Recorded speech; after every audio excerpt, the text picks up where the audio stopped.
I feel like a lot of organizations try to be a best place to work for everybody, but it's just like not everybody's going to like the same type of food or the same type of music. You're not a great place. And I love that you said you're not a great place to work for everybody. You're a great place to work for that kind of 1 or 2% of people that it's a good fit for.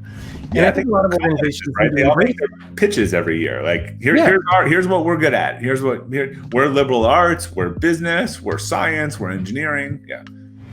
And I think a lot of companies do need to embrace that. I think Netflix is one of the few companies out there that basically says, look, we'll pay you well, we'll treat you well, but you are going to work your ass off at this company. And like, we're a great place to work, but that's not for everybody. Like if you're not willing to do that, then that's okay. We're not for you. But if you are willing to put in that work and the time, you will be extremely happy here.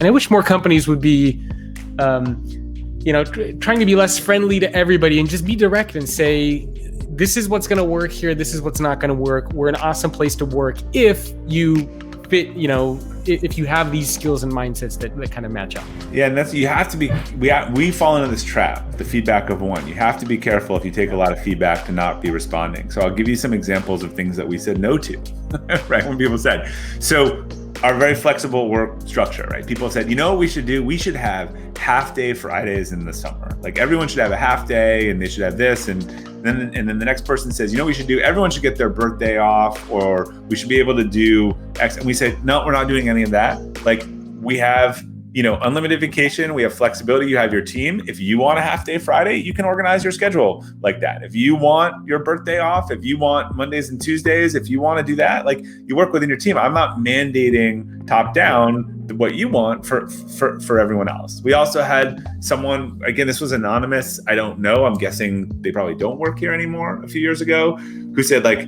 I think it's ridiculous that we don't have cost of living increases each year. So we have 3 forms of compensation. We have merit increases, we have market increases, and then we have promotions and raises. If you're doing the same job, better or worse, 2 years ago, like I don't believe in cost of living increases. I think that's just, if you're interested in a 1.3%, cost of living increase, when we have like 3 other ways for you to make like a lot more money, like it's just not something I believe in and not something so we have a very unique transition program. When you identify it's not the right, we'll help you find a new job. We'll let you work here for a couple months. It's hard to get people to actually have that discussion, but we really try to have this program called Mindful Transition where we eliminate 2 weeks notice. You're not going to work here forever. Like I'd love to find you a better job if we're not the right opportunity and have you part of the alumni who says they like work here. And so we try to force people to have that conversation.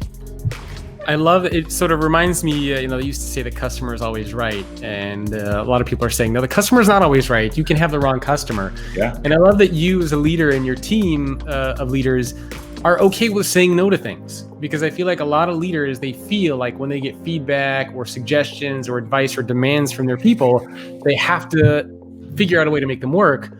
But I love that you are willing to take a stand and not just say no, but explain why some of these things don't work. And I think that's okay.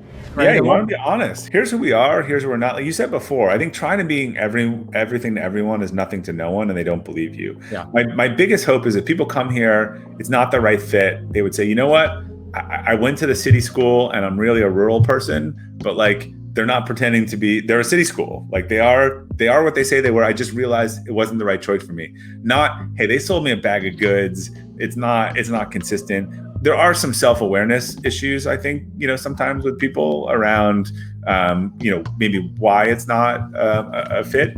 But generally, I think, people, we try to have, when it doesn't work, like that's fine. I think we need to change how people leave companies, like more like sports teams, right? That person's a free agent, they're playing for the championship and, they're not going to be there next year. Like life goes on. Like you don't need to lie or steal or, any of that stuff.